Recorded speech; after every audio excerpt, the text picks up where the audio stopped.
What's up, guys? Coach Gaglione here. This is another edition of our Climb 185 series. I'm your host, Coach Gaglione, and I've been involved with powerlifting and strength coaching for over 18 years. So I wanted to kind of take this opportunity just to kind of go over just kind of more the general training side of things, and also just maybe just take some time to kind of go over what my kind of program looks like for those that are interested. Just so you guys know, I'm already kind of tired of vlogging. I'm already kind of tired of doing this. So if you guys enjoy this style of content, please drop a comment, please share. The views have been like abysmal compared to some of the things that I've done in the past. I've been, again, involved in the sport of powerlifting since 2006. I believe I started my YouTube channel in 2011. I've never really been super into like solely concentrating on like kind of the content creation side of things, but certainly I've always had education on my mind. You know, our motto when I first kind of opened up my doors in Farmingdale, New York, is educate, motivate, dominate. And education has always been at the forefront of what we do. Some of my videos, in fact, if you look up like how to attach bands or how to, things of that nature, things that were a little bit less, how to use a slingshot, things that were like a little bit less commonplace. There wasn't as many kind of names, I would say, outside of kind of like Mark Bell and super training. There wasn't really a lot of people like kind of putting educational content on the internet. Mark Bell was doing a lot of voiceover videos at the time. That's maybe something I'm considering doing a little bit more of.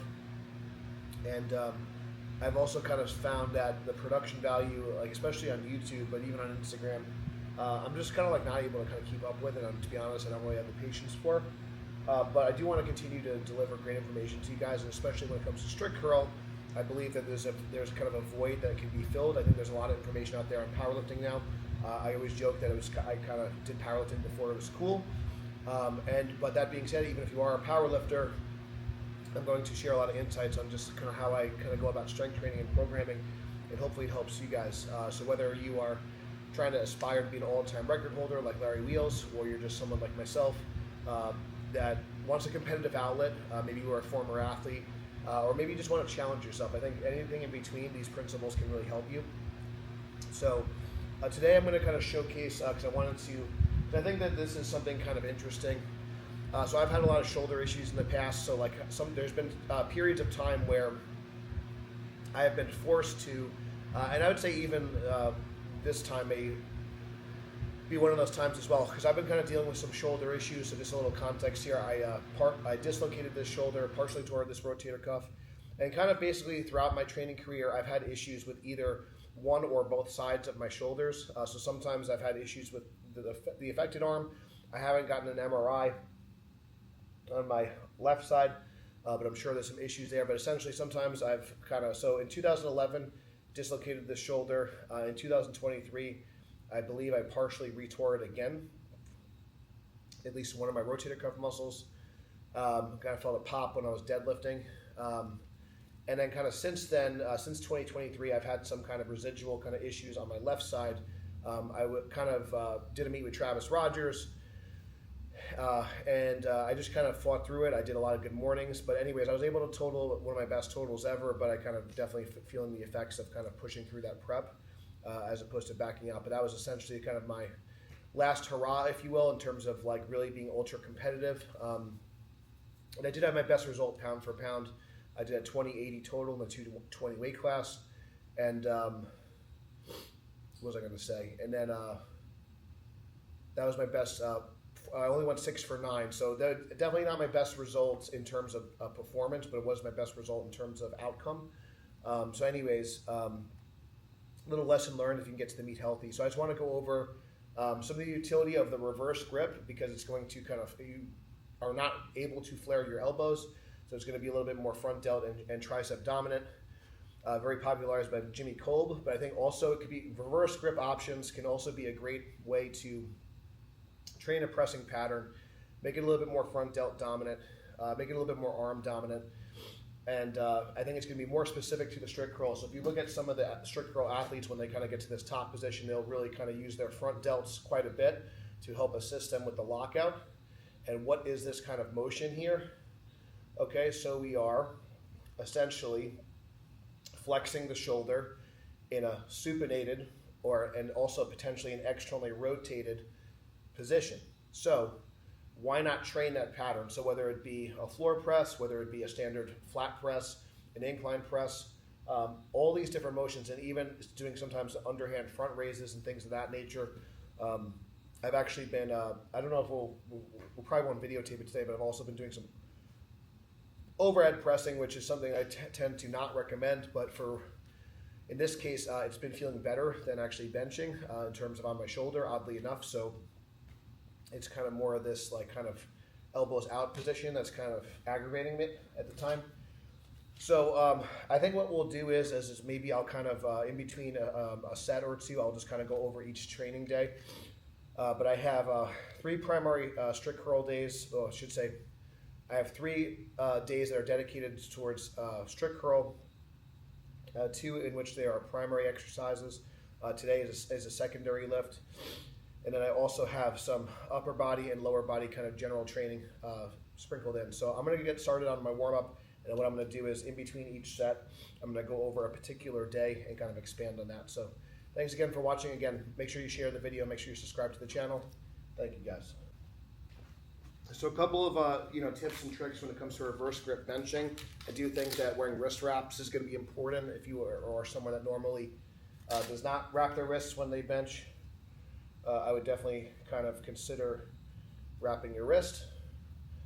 And I never was able to kind of do the Jimmy Kolb kind of method where you kind of split it in between your fingers. I use a fully supinated grip. And I think also for a strict curl athlete, if you're doing this for strict curl specifically, but also if you are a shirted bencher and you are trying to work your delts and tricep, I think especially if you are someone that's starting to work in those band shirts, it also could be an application. And also if just for some variation, Mike O'Hearn's kind of famous for doing this, but I do think it's good to kind of get strong in that position. So if you are someone that excessively flares their elbows, where you have trouble controlling it, the reverse grip can help. Basically, it can help train you to just extend. So one thing that's going to be important is how you take the weight out. I usually set up a higher rack setting for this, and then kind of push it out. And then extend.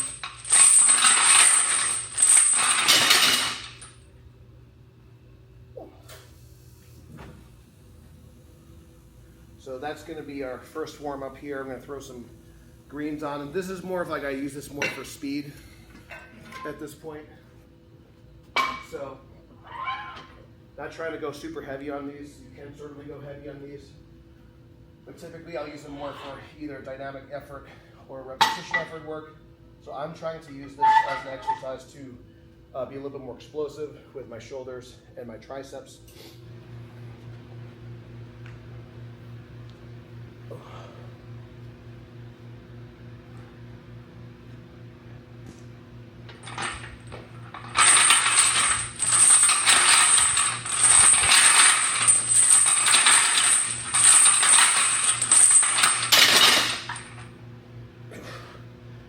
So typically on the dynamic day, I kind of move through pretty quickly. And as you can kind of see here, taking even jumps, you probably do another 20 kilos. And the other thing is, again, I'm not really too concerned with building a lot of strength here, but again, I'm trying to train my body to be more efficient and kind of power through that lockout. So I'm going to do one more warm up here, and then we're going to get to the working sets.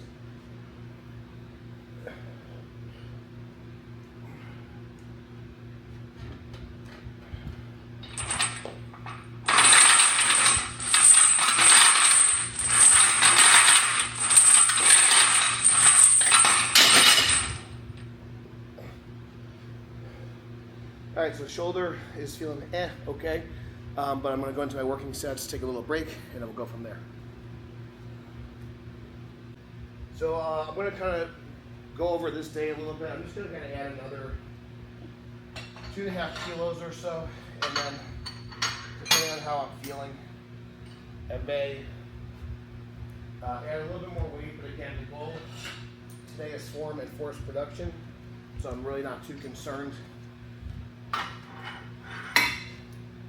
And like I told you, my shoulder's been kind of bothering me a bit. So again, particularly on like a day like this, so for dynamic effort training for this day, I'm typically going to be using anywhere from, on the low end, I might work up a little bit, but for a strict curl, I'm not going to do that. But for dynamic effort works, typically going to be somewhere for upper body, 3 to 5 reps. Same thing for lower body as well, but typically in lower body, I'll do lower repetitions just to kind of make sure, because usually with upper body, I'm also looking for a little bit more of a muscle mass stimulus, get a little bit more volume, and typically it's a little bit easier to maintain form, in my opinion, on some of the upper body lifts. It's not always the case for everyone. So on this particular day, I'm not going to do it today, but sometimes I might also do like some sort of pulling exercise in between. So that's something I program a lot for myself and other people. So, so typically with dynamic effort training, you are using kind of short rest periods. So if you're not training with a group, if you're training with a group, you're just going to change the weights and just kind of go into your next set right away. If you're training alone doing dynamic effort, what I'll typically do just to kind of sneak in some more kind of shoulder work or upper back work, lat work, I might do like a dynamic effort pressing exercise, like a bench press or a floor press are pretty common. If you're an athlete that cares about the overhead press, you can also do like some sort of overhead pressing or push jerks, those sorts of things. But I might do like a pull down. If when I was lighter, I would do pull-ups in between. So I might do 8 sets of 3 pull-ups, and just kind of sneak in some extra pulling volume. That worked out pretty well. Also, I find that pull-ups and hanging from a bar also helps my grip strength. So I've been doing a lot of hangs as well. So on this particular day, and I'll kind of go through the rest of the week, I do my reverse grip benching first. And then I'll kind of go into my seated curls and barbell shrugs, and I'll kind of do some preacher curls and then some like kind of upright rows and a little bit more back work. So this kind of day is really kind of focused on being explosive with my delts and my triceps, and then I'm going to go into kind of more of basically this is my volume day for strict curl. So even though it's a secondary exercise, it's still a primary focus for the program, and then I'll kind of go into some of the other lifts as some of the other days as well. All right, so we're going to go to we're going to do a triple here. Again, I'm still like I didn't really do my real warm up because of the vlog, which again I'm kind of getting, to be honest, a little bit sick and tired of the vlog. So we'll kind of see how this goes. But if you guys do want it, let me know, because I'm getting tired of it already, and I just want to focus on my workout. I think a lot of people definitely underestimate how much work this content creation is, and I'm definitely doing a bare bones approach. And I'd rather get a coach first, athlete second, influencer certainly, dead last.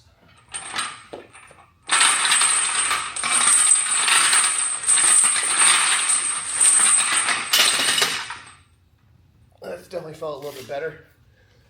So in between our sets here, I'm going to go over a day and try to keep these relatively quick. So Sunday is my primary strict curl day, and this is mainly due to logistics.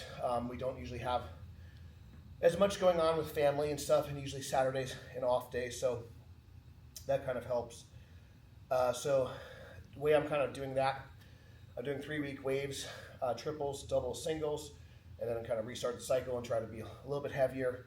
So I'll do straight weight and then usually some reverse band work if it's a peaking phase, and also some heavy takeouts. And usually it's just one top set. If it's earlier in the program, I might do a top set, then some back downs, but it kind of just depends. So like right now I'm just doing like a top set. And then I'm basically doing some lower body work. I'm also doing some belt squatting to kind of warm up and use that as more my dynamic effort method, just to kind of make my hips strong in that wide position. So that's kind of using more of a general means. And then again, I'll get some glute work, some lat work, doing some barbell rows with the supinated grip. And I've been experimenting with some Zercher squats, which I believe you saw in the last video. So that's kind of like what Sunday looks like. I've been using the Bells of Steel bar, but I'm going to switch over to my competition bar, which is the Gopher bar. So I don't think it's like the most important thing in the world that you have to like do the exact bar in training, but the closer you can be to the competition bar, the better off you're going to be.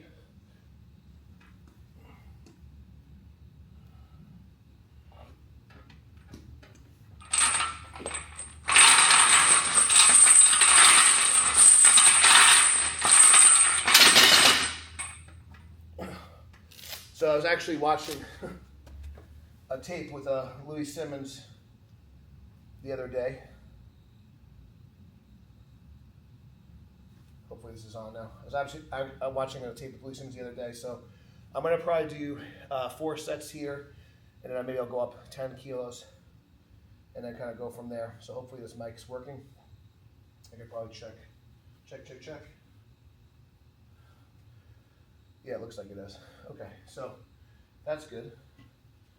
So for the next day, I kind of finished my upper body work for the day. And this is where I kind of do some overhead pressing, and then I've been doing some scap pull-ups and just kind of hanging on the pull-up bar. But overhead pressing has been kind of my main actually pressing movement, where I kind of pushing the weight a little bit more. Using it around, I've been doing like 160 pounds for repetitions, which is decent for me. My best all-time strict press is 240. I'm not quite there yet, but I'm kind of on my way. And then I'm going to do a lot of more chest, more back work, some triceps, some shoulder work.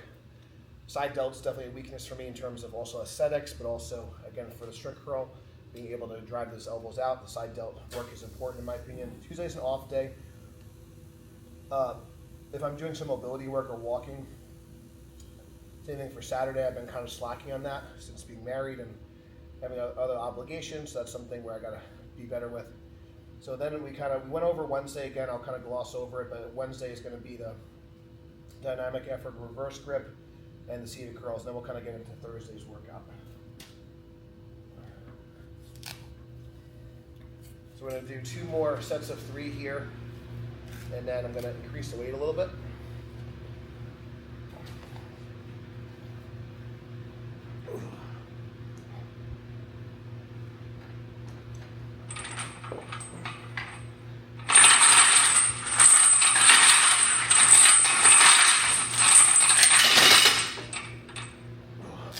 It's amazing when you actually warm up, you feel better. So, got to do a better job warming up. Sometimes I get a little bit lazy. So yeah, on this day, again, my main focus is actually the seated curl for building that up, but this is still something I'm trying to put a lot of effort into. I also find that the reverse grip has a positive impact on my shirted bench, so that kind of works out well.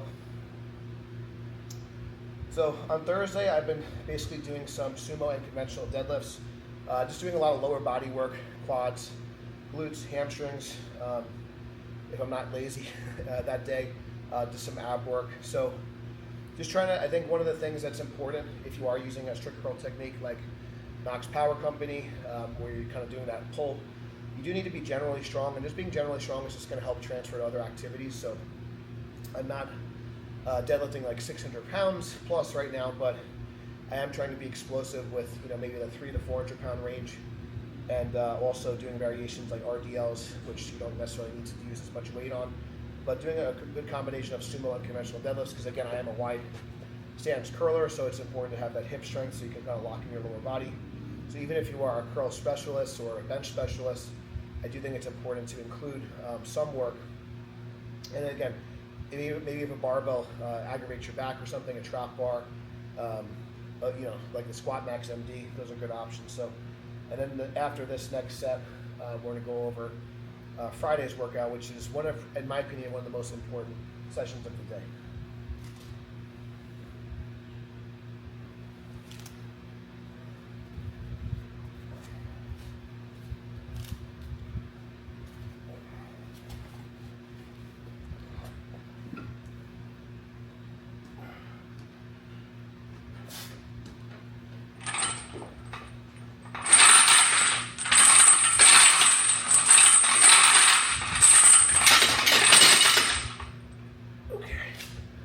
All right, so we're going to add some weight.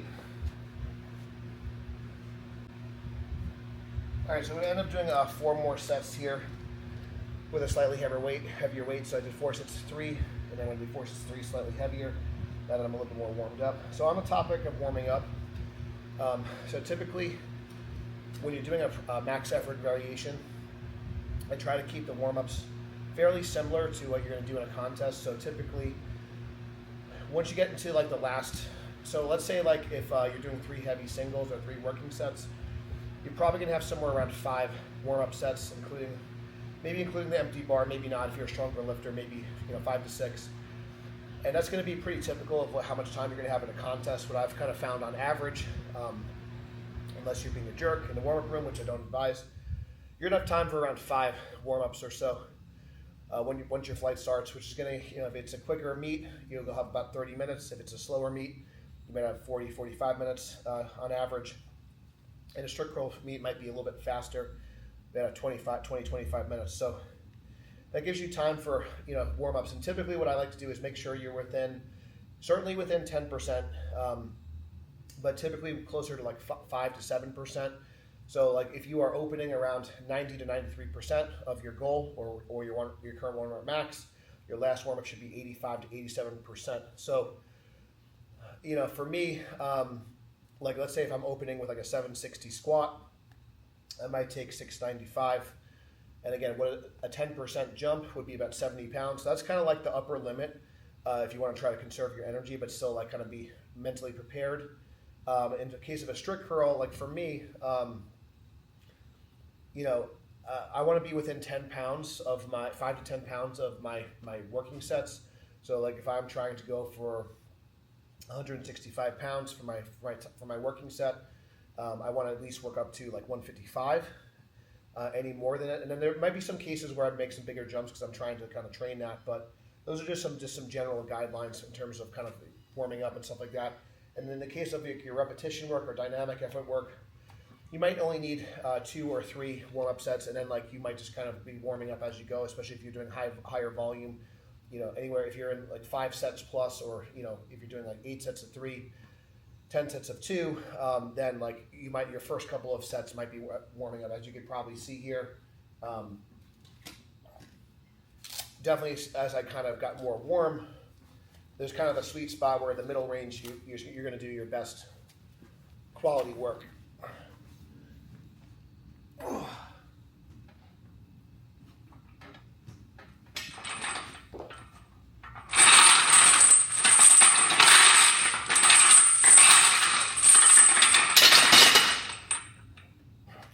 So, last but not least, I want to talk about the dynamic effort day, and I do believe, in my opinion, this is the workout that I put the most stock in terms of actually building my strength, as well as building my skill. We talk about, my mentor Jesse Burdick talked about dynamic effort training is all about form and force production. So you're getting a lot of first repetitions, which means you're getting a lot of practice with your setup. And then the chains are going to accommodate resistance. They're going to be lighter in the bottom, heavier at the top. And in the case of strict curl, a lot of people fail either at the midpoint or toward lockout. So I do believe chains have a really important application. I haven't really messed with bands too much yet. Again, I kind of mentioned before in another video, sometimes bands can give you some artificial stability, or it just kind of pulls you in a way that's not natural, whereas chains, I feel like you get the best of both worlds. You get the overloading effect that the bands would give you. So you get that kind of extra boost at the top, which is good for peaking. It's not going to, if anything, it might make the stability harder. So I think in terms of building strength and building skill, now in terms of building raw power, so if you're just like a football player, for example, I do think like a box squat against bands or deadlift against bands, then you might even have more application for that. But so if you're just trying to build general power, I think bands would be better. But if you're trying to have for sport-specific skill, I think in the context of strength sports, I do believe if I had to pick one, I'd pick chains over bands. That's just my opinion, and that might be something where myself and my rest in peace Louis Simmons, we might disagree on. So on the dynamic effort day, I'm trying to get like around 25 effective reps. That may not be the correct word. I'm trying to get 25, technical reps. That might be more or better. So anywhere from like 8 sets of 3, 6 sets of 4, 5 sets of 5. I've been kind of cycling through those, and one of the reasons why I'm not as good at repetitions, and I've been just trying to increase the weight a little bit. So basically the weight will increase as well as the total volume will increase, but the total repetitions per set will go down, so I'm getting more first repetitions. So my cycle will go 5 by 5, 6 by 4, 8 by 3. And I'm trying to, and I'll kind of, as I get closer to the meet, I might increase the accommodating resistance a little bit, just to get a little bit more overload. But typically I'll do anywhere from 14 to 27 pounds of chains, and on average I'll use 20 pounds of chains, which is a little bit more than 10% of my 1 rep max. 18 pounds would be about of my all-time best. So typically with chains, I don't like to do it. I would do it as much as 20% on the high end, but typically around 10% is a good kind of rule of thumb. So if you're a 400-pound squatter, 40 to 80 pounds of chains is kind of a good sweet spot, and that's kind of like what we kind of do.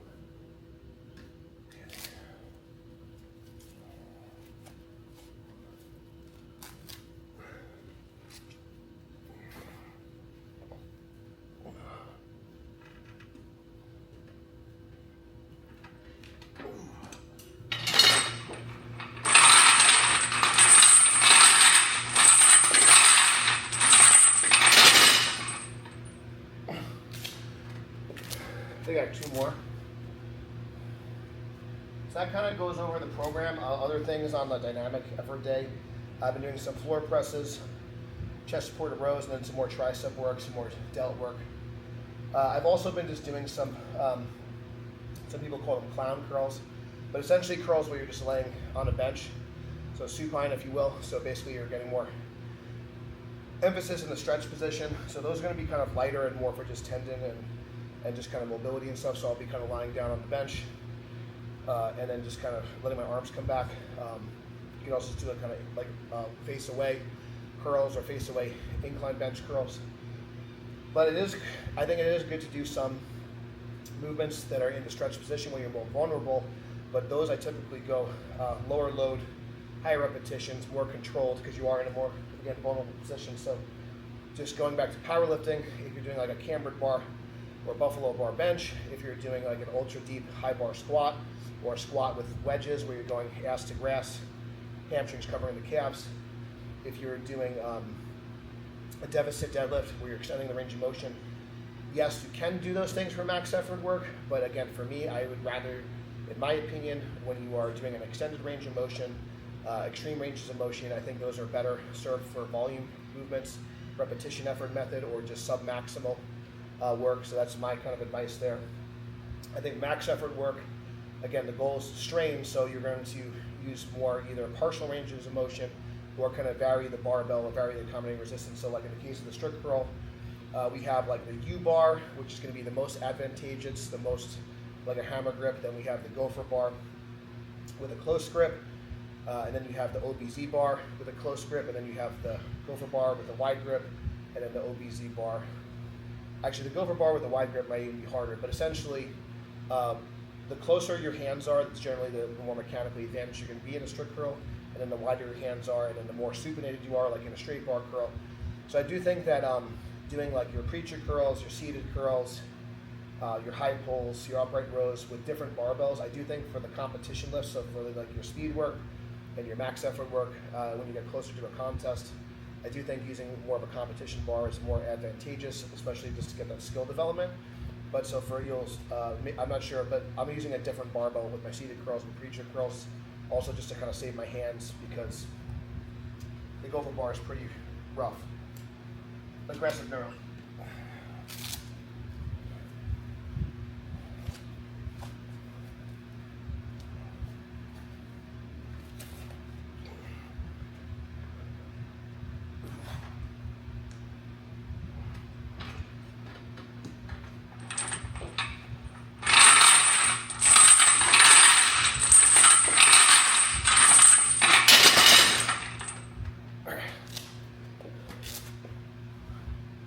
One more set to go. So I think that's basically like kind of the program. So typically, because I'll train anywhere from 4 to 6 times a week. If I'm doing more of a bodybuilding focus, it'll be closer to 6 times a week, and I'm doing a little bit more frequency on my upper body as opposed to my lower body, because that's like a strong point for me. Also from a recovery standpoint. In case of the strict curl, I probably could do all this work in 4 days a week, but it's just a little bit easier for me to split it up logistically this way. When I was training for powerlifting exclusively, a lot of times I might just squat or I might just bench, and then I would kind of finish my accessory work the next day, because a lot of times I would be kind of coaching a lot of other athletes. So I might squat, then I might coach, then I might rest, and then on Monday I would kind of finish my accessory work. So a lot of times I would do like a 4-day plan over the course of 6 days. So it's a little bit, not quite asynchronous, but essentially like I'm just kind of spreading out the volume a little bit. So that's where using something like Turnkey Coach can be very effective. So you can kind of organize your workouts and kind of shuffle things around. Because ultimately it just really matters it's just about getting the work done over the course of a training cycle. I like to use the micro cycle as a week long, just because that's kind of how humans live. So I like to think about things in training cycles. A training phase for me is usually like around 4 to 6 weeks long, but essentially a training month. And then a micro cycle, like a week of training, is kind of really kind of dialing in what your week of training looks like with something like a Turnkey Coach. It can be very effective. And then you can kind of build off it, and you can kind of, if something goes wrong, or if you're on vacation, it's very easy to kind of drag and drop things into another area. So that's been really helpful for tracking my progress as well as organizing my training, especially as I'm doing more travel. I have a meet in California. I got a meet in New York soon. We're doing the strict curl pro qualify here, so we have a lot of moving parts, and it can be very tough to stay organized, but with, again, something like Turnkey Coach, makes it a lot easier and more manageable.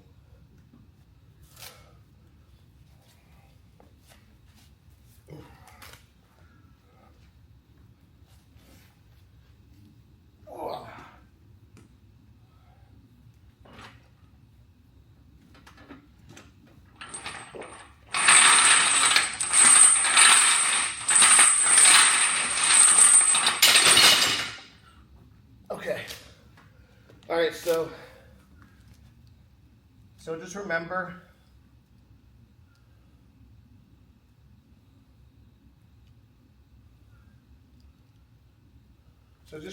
that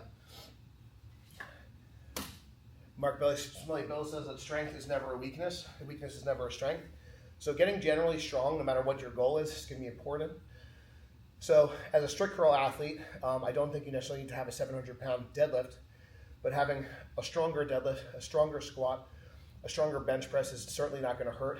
Certainly not like stronger pull-ups, but ultimately your biceps, your front and side delts, and all of the muscles of your back, your traps, your lats are going to be the most important. So the prime movers are going to be your traps, front and side delts, and the biceps are going to be the most important. I'd say biceps, front delts, and traps probably most important, and then lats secondarily. And then your lower body is going to be important for stability. Your trunk's going to be important for stability. Chest is going to be important for stability. Triceps is going to be important for stability.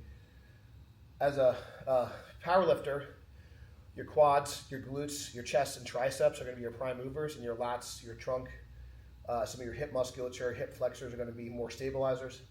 So it's important to kind of understand these things and understand kind of what's a weakness and what muscles are going to be doing the moving and what muscles are going to be doing the stabilizing. And that could also help dictate how you train those muscle groups. So when I'm as a strict curl athlete, I might train my traps more for power. But as a powerlifting athlete, I might train my traps more for just growth and stability, for example. So those are just some things. Same thing with like bicep. Bicep is not a prime mover powerlifter, but it is going to be for strict curl. So how you train your biceps is going to be different. In the case of a sport athlete, I found for men, if you're a 200-pound athlete, I always say if you're a 3, 4, 5 guy, so it's a 1.5 times body weight bench is about 300 pounds. 2 times body weight squat is about a 400-pound squat. And a 500-pound deadlift for a 200-pound man is about 2.5 times body weight. For a female, like a 1 times body weight bench is great. So if you're a 150-pound female, a 150-pound bench is great. This is for athletics, like a softball player, a wrestler, those sorts of things. For a female, a 2 times body weight deadlift, so a 300-pound deadlift is great. And then a 1.5 times body weight squat, which I believe is around 225, if I remember correctly. And these numbers were observed based off, I trained Division I softball, and lacrosse athletes, among others, and then Division I wrestlers and football players. And then sometimes, and also having the ability to do pull-ups is important. Usually double digits. I found that for wrestlers, doing 20 dead hang chin-ups was kind of the minimum threshold if you want to be all state, and certainly all American. So anyways, I hope that gives some insight as far as why general strength is important and why you can't just train specifically all the time. That's where kind of the West Side system can be really helpful for building just general strength and general power. And as you get closer to the contest, you can be a little bit more specific, especially with your max effort work.